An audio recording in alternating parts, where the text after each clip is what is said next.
We begin with the news in Washington, where congressional leaders say they have a deal to avoid that looming government shutdown. The vote is later today, but divided Democrats are struggling to reach a deal on President Biden's ambitious agenda. Both the bipartisan infrastructure bill and Biden's more than $3 trillion investment plan in jeopardy right now, as the president paid a visit to the congressional charity baseball game last night to help get members on board. Our congressional correspondent Rachel Scott is on Capitol Hill with the latest. Good morning, Rachel. George, good morning. In the final hours, the Senate reached a deal to avert one crisis, the government shutdown. But President Biden's economic agenda is still on the line, and today could be make or break.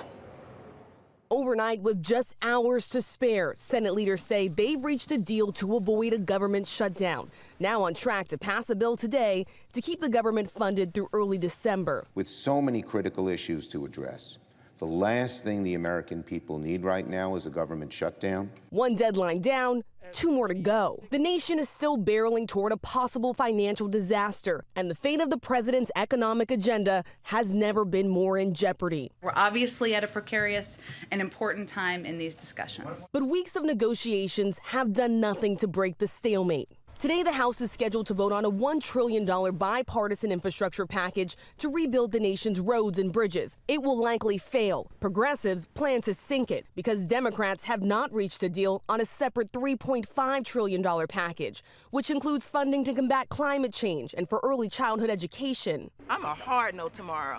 I'm an absolute no. You can write it on the wall with Cori Bush next to it. I'm a no. A growing number of Democrats now frustrated with moderate Senators Joe Manchin and Kyrsten Sinema, who refused to support that larger bill. It's time for our colleagues to determine what is the bottom line. But Manchin has not said what that bottom line is. Overnight, dealing another blow, saying, I cannot and will not support trillions in spending or an all-or-nothing approach that ignores the brutal fiscal reality our nation faces. Well, we take it one step at a time. For now, House Speaker Nancy Pelosi says the vote is still on. I think that if we come to a place where we have agreement in legislative language, not just principle, in legislative language, that the president supports. Manchin telling me there's no way that gets done. Do you think it's possible for the legislative text to come together tomorrow before this vote?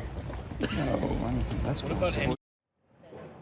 So the nation is likely to avert a government shutdown. The House is expected to act quickly to get a bill on President Biden's desk, but there could be more trouble ahead. If Congress does not act by October 18th, the government will not be able to pay its bills. This would be catastrophic for the economy, putting millions of jobs at risk, George. So many colliding challenges. Okay, Rachel, thanks very much. Well, hey there, GMA fans. Robin Roberts here. Thanks for checking out our YouTube channel. Lots of great stuff here. So go on, click the subscribe button right over here to get more of awesome videos and content from GMA every day, anytime. We thank you for watching, and we'll see you in the morning on GMA.